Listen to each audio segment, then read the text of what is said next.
खबर भोपाल से। नए साल से पहले अवैध हुक्का बार पर लगाम। एमपी में सिगरेट तंबाकू उत्पाद और अधिनियम लागू किया गया, तो वहीं नए साल के जश्न से पहले अधिनियम लागू किया गया। अवैध हुक्का बार चलाने पर 3 साल की सजा होगी, 1 लाख रुपए तक का जुर्माना भी लग सकता है। तो राष्ट्रपति ने अधिनियम को मंजूरी दी है। अवैध हुक्का पाए जाने पर अब सामान भी जब्त होगा, तो अब एक्शन लिया जाएगा।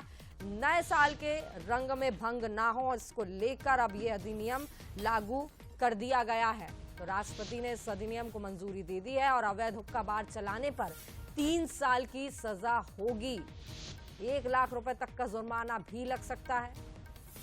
तो अवैध हुक्का पाए जाने पर सामान भी जब्त कर लिया जाएगा, जुर्माना भी लगेगा और 3 साल की सजा भी हो सकती है।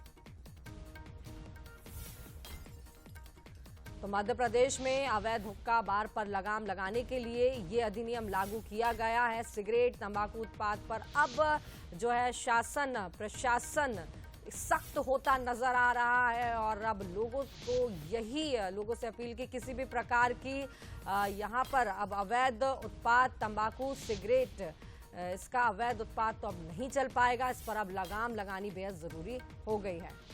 और चलिए इसी खबर पर ज्यादा जानकारी लेंगे, बातचीत करेंगे। सूरज शर्मा हमारे साथ जुड़ गए हैं। सूरज, अधिनियम तो लागू कर दिया गया है लेकिन किस प्रकार से गाइडलाइन इस अधिनियम को लेकर आगे लागू की जाएगी? क्या कुछ एक्शन अब देखने को मिलेगा अगर अवैध उत्पाद और ये पाया जाता है इस प्रकार से? तो किस प्रकार से एक्शन लेते नजर आएगा शासन प्रशासन?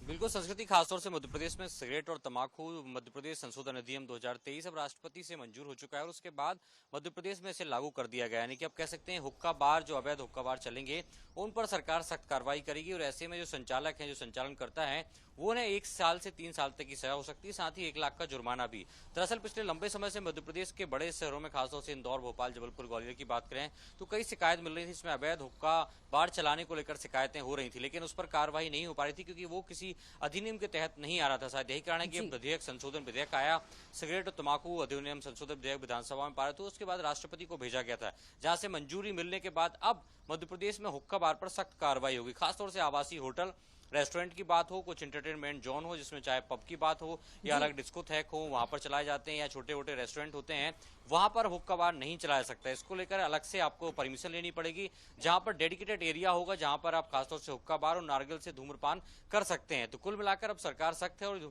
हुक्का बार को लेकर लगातार परिजन भी शिकायत कर रहे थे, खासतौर से यंगस्टर्स जिसका बहुत ही एडिक्शन हुक्का बार को लेकर हो रहा था। ऐसे में कहीं ना कहीं अब सरकार सख्त नजर आ रही है और नशे पर लगाम लगने को लेकर ये एक बड़ा संशोधन अधिनियम है जो मध्य प्रदेश में लागू हो गया है और करीब 400 से 500 ऐसे हुक्का बार है जो खासतौर से रजिस्टर हैं। इसके अलावा कई अवैध हुक्का बार हैं जो मध्य प्रदेश से बड़े बड़े शहरों में चल रहे हैं। तो उसको लेकर अब शासन प्रशासन सख्त होता नजर आ रहा है और इसी को लेकर हम लगातार देख भी रहे हैं। सीएम मोहन यादव बैठक भी ली, बैठकों के दौरान अधिकारियों को निर्देशित भी किया गया और कानून व्यवस्था के साथ साथ अब अवैध हुक्का बार पर लगाम लगाने को लेकर भी निर्देशित किया और सख्त होते अब प्रशासन नजर आ रहा है। बहुत शुक्रिया जानकारी के लिए, बातचीत के लिए सूरज। बढ़ते आगे तो छत्तीसगढ़